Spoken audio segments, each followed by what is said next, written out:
కన్నీటి కథ. పెళ్ళి అయి పుట్టింటి గడప దాటిన రోజు ఆమె కళ్ళల్లో ఎన్నో కలలు. ఇది నా ఇల్లు అని అనుకుంది. కానీ రోజులు గడిచే కొద్దీ మాటలు కఠినంగా మారాయి. ఇంకా ఏమీ విశేషం లేదా అని అడగడం మొదలుపెట్టారు. డాక్టర్ని కలిశాక భర్తలోనే లోపము అని తెలిసి బయట చెప్పుకోలేక మౌనంగా ఉండిపోయింది.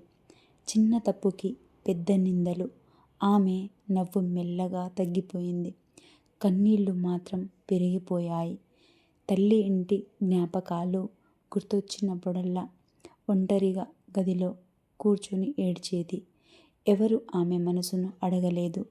కానీ ఆమె మాత్రం అందరి సంతోషం కోసం తన బాధలను దాచుకుంది.